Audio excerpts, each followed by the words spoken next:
tuli wano ku kitebe kya National Platform era ng'olunaku olwaleero omukulembeze w'eggwanga Kyagulanyi Ssentamu Robert Bob Wine ayaniriza obuwanguzi bwa kanso Nalukoola mu butongole era nga muganda wange abantu basanyuse abantu bazinidde kanso amazina okwokumusaba n'okumwebaza okuyitamu ebyo bye yali ayise mu baganda bange mikwano gyange twongera obajjukiza n'okubategeeza nti President Kyagulanyi Ssentamu Robert Bob Wine musiimu nnyo olw'ebyo ebigenda mu maaso era n'ebyo ebikoleddwa naddala kanso Nalukoola n'okuyitamu kwe munnange tekwabadde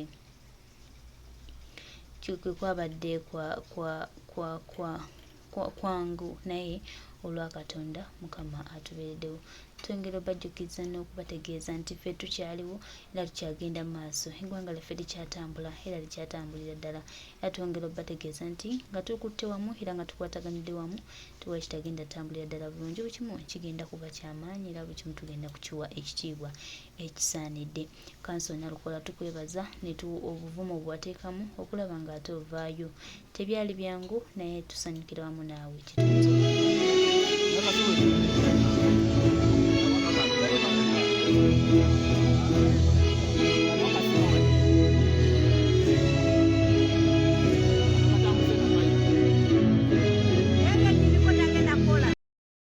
naffe abayinza okubeera abakenyusi tukusaba oluŋŋamya eggwanga lyo Uganda tukusaba okyuse buli munnayuganda yenna yenna eyandiyagadde enkyukakyuka omunywezi enkyukakyuka tukusaba ekitiibwa omukulembeze waffe His Excellency Robert Kyagulanyi Ssentamu omuwe entebe ya Uganda eyo abaana batasoma bafune amasomero gye basomeramu abakyala bafiira mu malwaliro olw'okubanga tebalina bikozesebwa mu malwaliro babifune tubeere nga tukendeeza okutulugunyizibwa okuli bannamawulire okutulugunyizibwa okuli bannayuganda okutulugunyizibwa okuli baseeka okuwambibwa okuli baseeka mu bantu ab'enjawulo buli avaayo nabeera nga yeegatta ku ndowooza etali eyaabo abali mu buyinza bawamba muwambo tukusaba abantu abo nabo obateerewo abali bawamba tukusaba nabo bateerewo abali bakakkanya tukusaba balungaga beegatte bwegasi olyawo enkyukakyuka nabo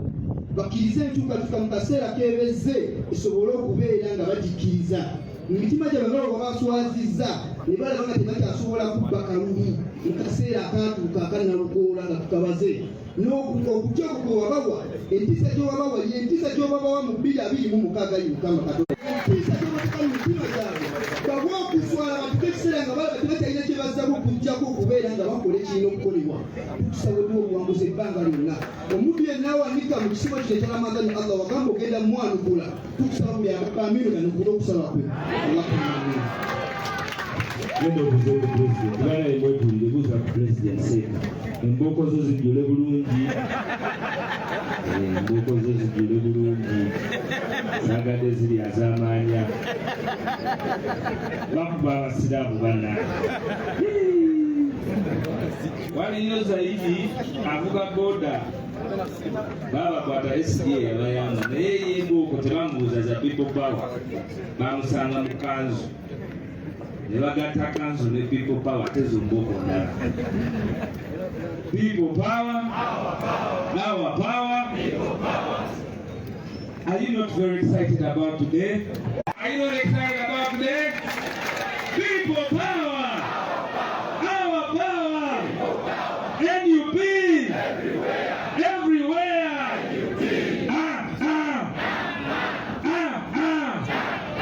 This is where power is. Because we are people. Now you are hearing gun power. First they don't use reasoning, then they fight to reason, then they go back. We are ready for them. This morning I said, Mr. Secretary General, that let them go to court, we will find them there, crush them and leave them there. We have the ability in everything. What do you want to do?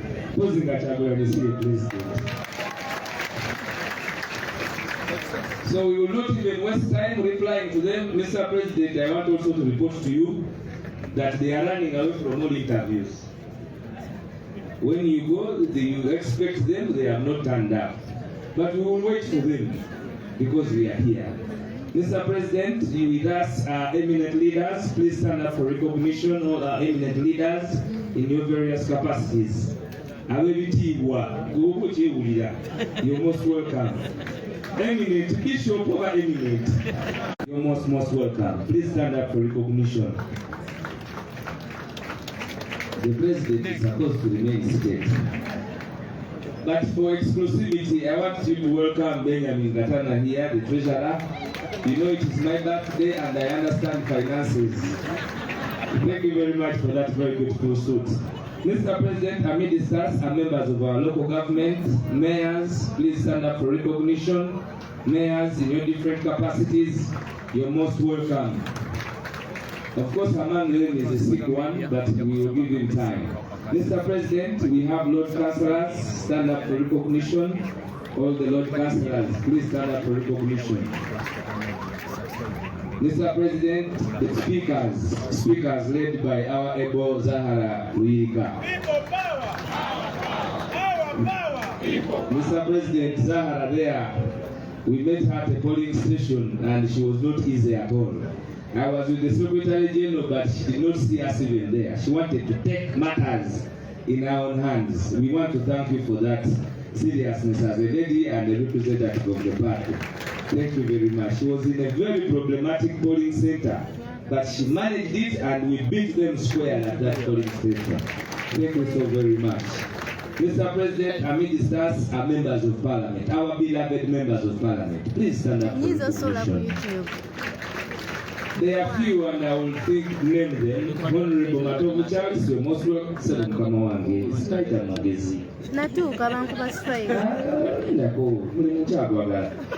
Matovu Charles, you're most welcome.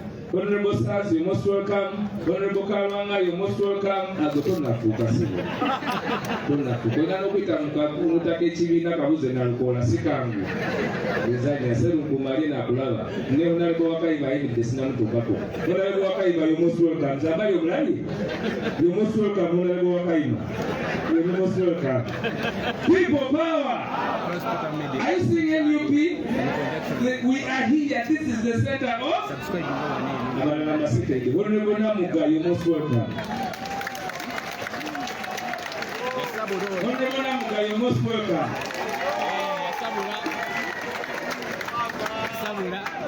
Tunabalabiranga kuki? Kayemba Solo. Honorable Kayemba Solo, you're most welcome. Mama Chiboga, you're most welcome. Namasaka, you're most welcome. Honorable Nyeko, you're most welcome. You're most welcome. Yes, Mama Mukono, you're most welcome. Honorable Naptela Anika, you're most welcome.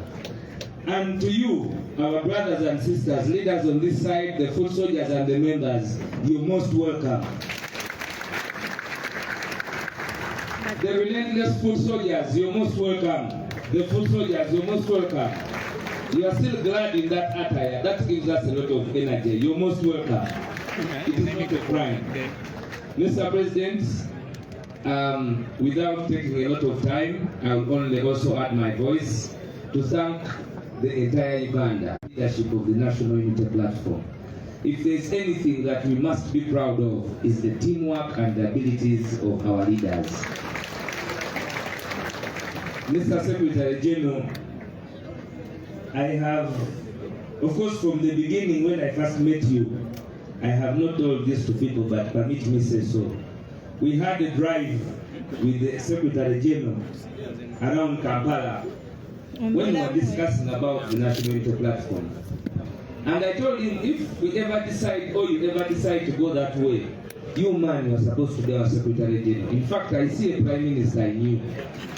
But I warned him, I told him that when you never become Secretary General, you will be met by a lot of blackmail, bad words, insults, isolation from a particular group. And the group is now doing so, not so? But don't worry, I know that group, I will handle that group. You do your business. Do your business, I will handle that what?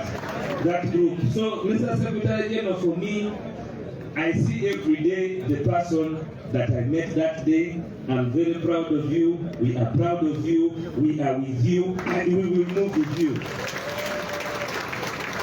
Because still there is no political party that has a Secretary General in the history of Uganda when he's an advocate, a lawyer from Makerere University, from Harvard, from Oxford. I'm told you are adding something I have not yet known. Even that one I have said that I don't know as yet. So he is the first of his kind. Please give him another applause. And for a very long time they have said a lot of blackmail. It is now that we know you are not even related to the first family. You are a Munyoro from the other side. So we are very proud to have you, and we know that we will move. The Deputy President of Uganda said, "Wamenye no menyera dala." Era lwaki tetumanyi tekibadde kikulemesa by election ziri nga Deputy President munafu naye taata wazanye kumi. Weebale nnyo waline mu kifuba. Nga mulimu emmanga mulimu omuntu yakoze eki mulabe bwe twali twafiire dda. Mr. President weebale kulaba. Our dear, my boss, the spokesperson, up to now they are wondering where he came from. Because he has moved the mountains. He has moved the mountains, really. He has been unwalkable. He has been unwalkable. He has challenged them, and there is nothing that was magic like you people boldly going to that house. That was a game changer for this election. Because they saw the supporters knew you were serious. And we also got very formidable when we saw you people taking the lead. We are very proud of you so very much. Mr. Nubian, thank you so very much. Our Deputy Presidents, thank you so very much for all the support, because they don't see that a lot of communication back and forth happens. We are very, very glad. To the leaders, all of you, the eminent leaders and other leaders, you played a role, because everywhere we would meet, but we would leave a mark. We are very proud of you. To the members of Parliament, Mwebale ino. Mr. President, permit me, this man, please stand, Mr. Speaker, yatukulembera mu campaign. Jamukwateko President Mugalo n'abakulembeze. He led us very well. He was assertive, aggressive, on point. Thank you so very much. Up now they are wondering, we won all polling sessions. So members of Parliament, we are very grateful. You took the toll, you took charge, you were there. It meant a lot. It brought a big difference. It created the unity we deserve. Members of Parliament, thank you so very much. You are so brave.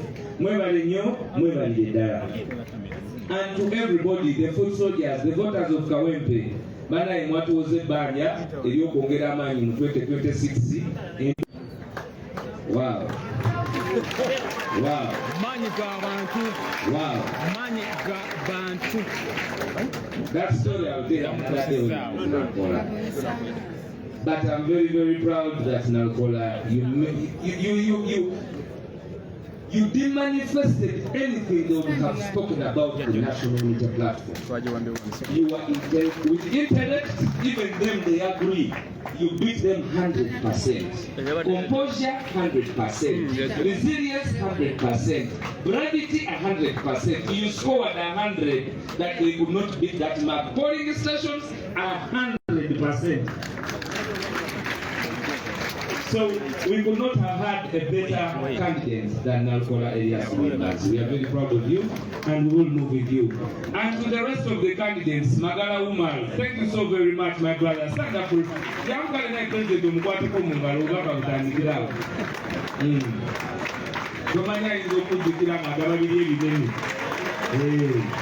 Magala Umar.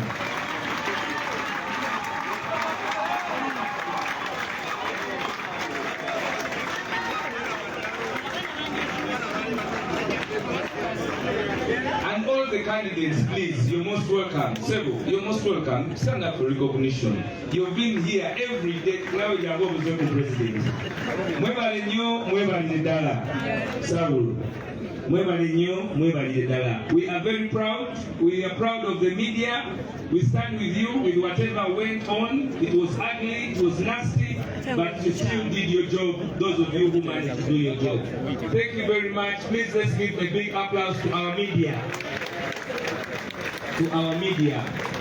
And of course to God. We are very grateful to God that He enabled us to be alive and witness this history. Because indeed this was history.